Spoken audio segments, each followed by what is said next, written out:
अरे शुभम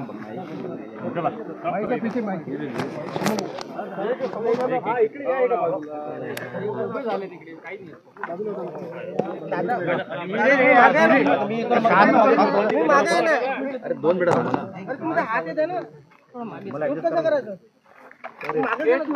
एक साइड लेना मनोज बगल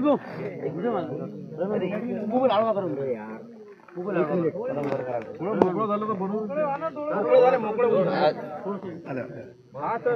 थोडं जोरात बोलतो एक मिनिट शांत राहा कोण राहिलं आहे का कोणी नाही सर खाली होईल थांबून जाईल अरे शांत राहा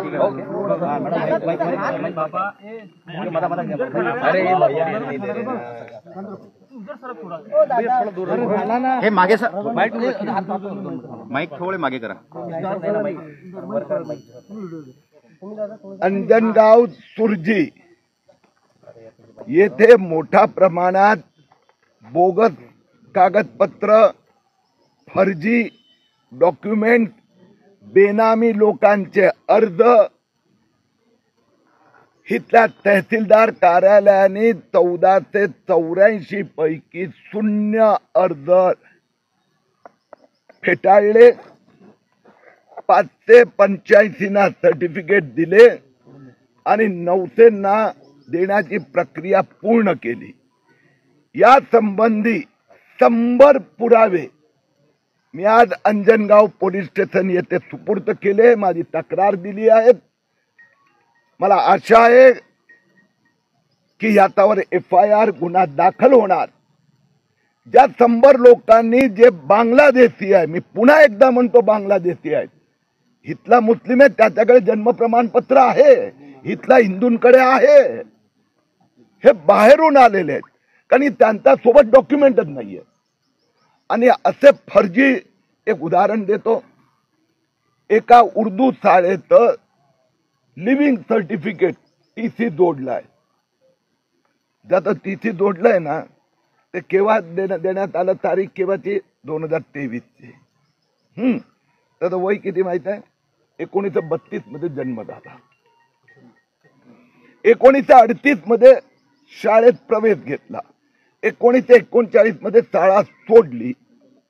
त्या व्यक्तीचं स्कूल लिव्हिंग सर्टिफिकेट हे 2023 मध्ये घेण्यात आलं। मला हिंदुस्थानाची कुठली अशी शाळा की ज्याच्याकडे 39 चे रेकॉर्ड आहे, 38 चे रेकॉर्ड आहे, फर्जी लिव्हिंग सर्टिफिकेट देण्यात आलं आहे। शेकडो फर्जी TC देण्यात आलेले आहे, कॉम्प्युटर प्रिंटआउट देण्यात आले आहेत, फक्त आधार कार्डाच्या आधारावर जन्म प्रमाणपत्र देण्यात आलं आहे। आणि म्हणून माझी मागणी आहे, या 100 जे पुरावे दिले आहेत त्या 100 लोकांवर ताबडतोब FIR दर्ज करावा। आणि यात तहसीलदार कार्यालयातले काही लोक इन्व्हॉल्व आहेत, काही एजंट इन्व्हॉल्व आहेत आणि काही वकील पण इन्व्हॉल्व आहेत।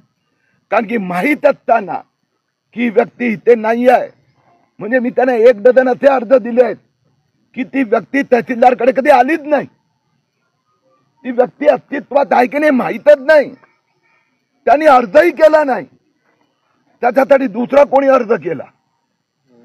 या सगळ्यांवर कारवाई होणार, राष्ट्रद्रोहाची कारवाई तहसीलदार कार्यालयावर होणार आणि या सगळ्यांना बांगलादेश परत पाठवले जाणार।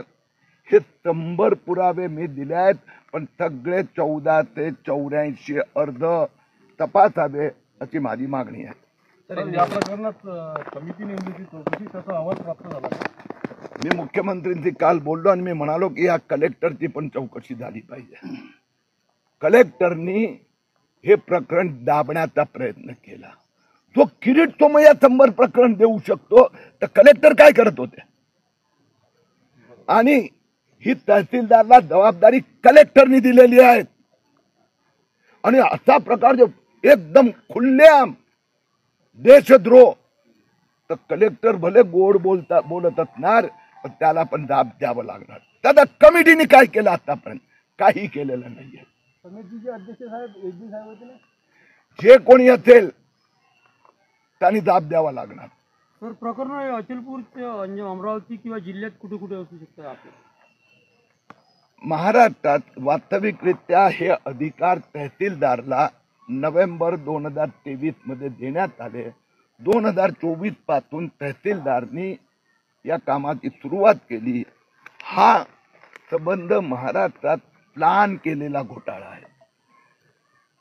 2,23,000 अर्ज आले जन्म प्रमाणपत्रासाठी. त्यातनं 99% मुस्लिम समाजात आहे. जर जन्म प्रमाणपत्र जुनं नसेल तर सगळ्या हिंदू समाजाने ते पण नसले पाहिजे. परंतु 69 ते 2023 पर्यंत इथे राहणारे मुस्लिम हिंदू सगळ्यांचे जन्म प्रमाणपत्र आले.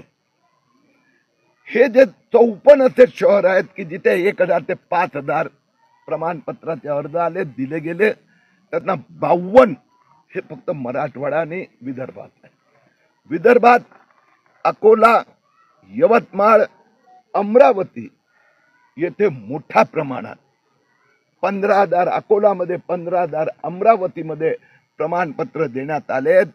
मी मुख्यमंत्रीकडे मागणी केली आहे की ह्या तिन्ही जिल्ह्यात फॉरेन्सिक ऑडिट करावं. जो बांग्लादेशी को जन्म प्रमाण पत्र फर्जी दस्तावेज के आधार पर दिए गए हैं, उस संबंध में आज मैंने स्वयं अंजनगांव सुरजी में पुलिस स्टेशन में तकरार दाखिल किए. 100 पुरावे दिए हैं. पुलिस ने मुझे आश्वस्त किया है कि इसको पर जरूर कार्रवाई होगी. इसमें तहसीलदार कार्यालय का स्टाफ भी इन्वॉल्व है.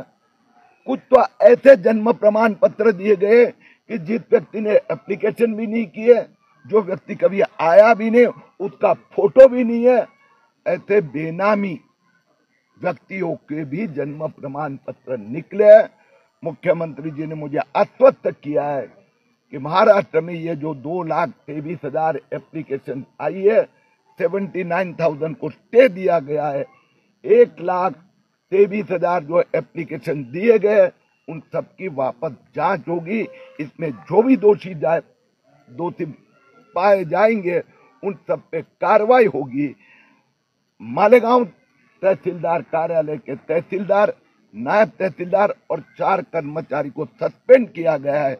मेरी मांग है अंजनगांव सुरजी के तहसीलदार और उनके सहयोगी के ऊपर भी कार्रवाई हो. कलेक्टर ने इसके ऊपर जांच रखी थी, इसका नतीजे सामने. मेरा स्पष्ट कहना है कलेक्टर ने खाली टाइम पास करने का, कवर अप करने का प्रयास किया. किरीट सोमैया 100 पुरावे दे सकता है तो कलेक्टर ने क्यों नहीं दिया? इसका जवाब भी कलेक्टर को देना पड़ेगा.